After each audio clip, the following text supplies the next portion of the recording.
In this video, we'll show you how to recover any uninstalled app or program on your Windows 11 PC. So to do this, first head to the search menu and then type in System Restore.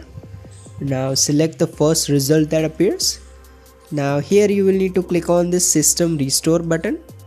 Now in this window, you will need to select this recommended restore option.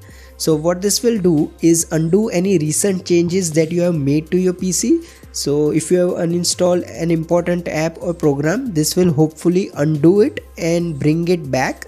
Here you can also see the details of the restore point. So when was this restore point exactly created?